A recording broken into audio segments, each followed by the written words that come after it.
I will not Photoshop the truth as a means to appease the uncomfortability of truth, truthfully speaking. I will not crop out what others prefer to go unsaid or resize truth for the purposes of fitting in your frame. I will not resize or rotate or flip it so that when you first hear it, it feels less offensive. I believe scars are lessons learned, so I won't even fix any blemishes. I won't adjust the contrast to make the message a little bit brighter. I won't add any special effects so the image looks more like me as opposed to Christ. I see beauty in what you may see as ugly, because Christ somehow saw beauty in me. So I'd much rather shop his photo than Photoshop the truth. But he touched me. Oh, he touched me, and oh, the joy that floods my soul. But then something happened, and now I know he touched me. And then he touched me again. While he was supposed to be babysitting. Had never left Cali, but now wasn't even sure what state of mind I was in. What I did know was that I was about 8, going on 9, and I wasn't afforded the opportunity to decline what would be defined as my first sexual encounter. Physical pain was secondary in comparison to how much my mind hurt that I couldn't erase, that we were already at third base and I feared we would be forthcoming. I went from studying my 1, 2, 3s to three-way conversations with birds and bees. My thought process became a huge palette of complexities. Child life was no longer as easy as A, B, C, A, B, C. Always believed Christ. Didn't ever feel God had inadvertently just knowingly left me.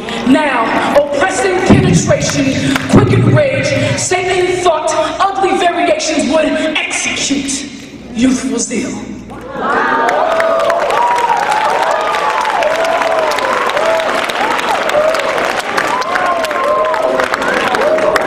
But I wanted to know why. I was looking and I was searching for a sign. I was searching for a sign. Why was this happening to me? Why was I being awakened out of my sleep to watch cartoons? I was a small child making requests for oral sex, not because I liked it, but because it hurt less. And it sparked a strange curiosity. When a sex scene would pop on the TV screen, I would fake sick the next day to stay home to go back and watch what my mom didn't allow me to see. Every issue begins with a small seed.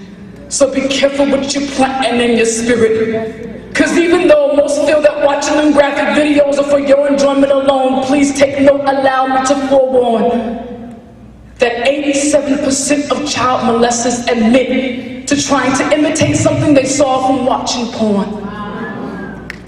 And of course there's the infamous question, why didn't you tell? I wasn't sure if I was at fault or if I was going to hell. And then he touched me. And this time, it was my own father. Now sexually involved with the second man, what I didn't know was that I was 9 going on 10. I was about 9 going on 10. What would make someone want to touch one of their own begotten? I hyperextended my brain trying to make sense of his intentions. All the while teachers are saying she doesn't focus, she doesn't pay attention. I was going to every extent I knew. But still I was frightened, though could not be forgotten. I felt used and thrown away like paper cups and plastic utensils at 9 going on 10.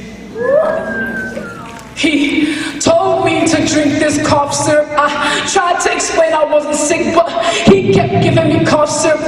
Weak attempt to try to get me high after I said no to El Cuervo. And soon as my younger brother went to sleep, he told me to come sit on his lap, kept shifting me in very uncomfortable positions, which I thought I was somewhat familiar with because of the first encounter. My heart was beating out of my chest, and the tears began to roll down from my eyes. And that night I slept at the bottom of the stairs, went home the next day and smiled like nothing happened. I said I smiled like nothing happened. Why? Because Satan is a deceiver, one who gives a false impression.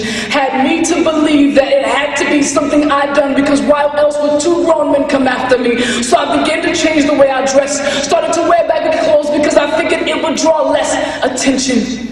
Every Sunday I went to church, hoping that someone would see in my eyes, but I didn't have the courage to verbalize, and oh, they saw all right. A women's meeting was held, and after service I was brought to the front of the church as an example of what not to wear. I just wish for one moment that someone looked past the fact that I was wearing pants and more towards the fact of why I was wearing a dress. I said I wish for one moment they would look past the fact that I was wearing pants and more toward the reason why I didn't want to wear a dress. I stood there quietly, but on the inside I was screaming, can anyone see that I'm hurting? Or shall we continue this debate on denominations and what the women are wearing to holy convocation?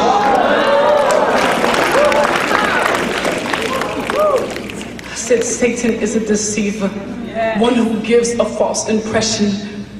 I assumed numbness meant healing. I just had to be delivered, even though the sight of me I hated. Took no pride in how I looked, because I figured, who wants somebody that's been molested? That's just nasty on top of complicated. So I took the pain, stored it in the back of my mind, and threw it in the safe and intentionally forgot the combination. Out of sight, out of mind. I mean, they prayed for me with blessed oil, so I had to be delivered right. Or at least I figured. But years later, it resurfaced, and I experienced a memory trigger. It became obvious that I could no longer put a band-aid on a wound that needed surgery. God had to be looking down like that's not why I allowed it or who I created her to be. I had made a habit of pretending like things never happened, thought I could concoct my own healing remedy, which included reading, praying, and fasting. But the wound was infected and started to spread to every area of my life. All because I didn't want to sign the consent form to go under God's knife. I didn't want the surgery. I didn't want to face reality. I didn't want to answer him. I wanted him to answer me. What kind of God would allow an innocent child to be molested? Will allow me to share with you one of the most beautifulest, ugliest revelations. The same God who sent his own son to die on a cross that most would be ungrateful for, and even more would take lightly, and even more would crucify him again with our actions. And although he had no violence and no deceit was found in his mouth, it pleased the Lord to bruise him? That don't make no sense to us. But his ways are not our ways, and his thoughts are not our thoughts. The glory of Christ is the resurrection, but you can't just skip the cross. You can't skip the suffering of all the souls that he came for that were lost. You can't skip the suffering of all the souls that he came for that were lost. There is light at the end of this tunnel. We don't see the end, but he sees it clear. But some of us are just running haphazardly in the dark due to fear.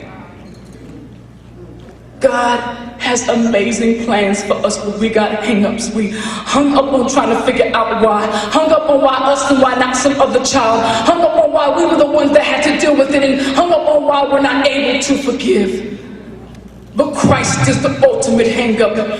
He was hung up for you. He was hung up for me. So enough with the hang-ups, because his hang-up reigns supreme.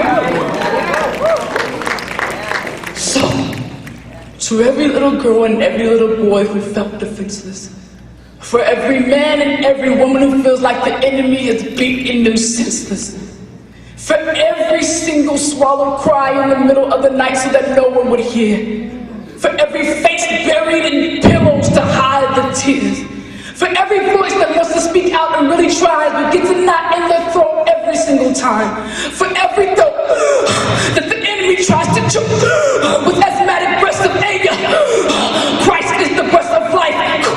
Let him be your inhaler.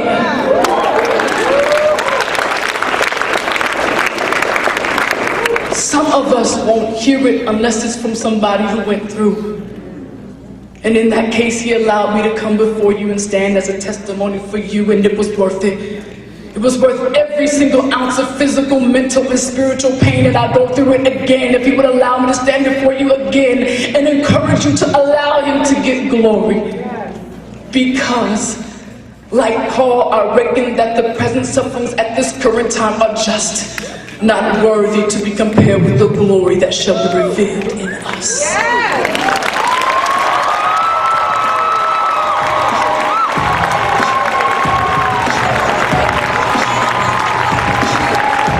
Y'all better give it up again for Jannet ikz.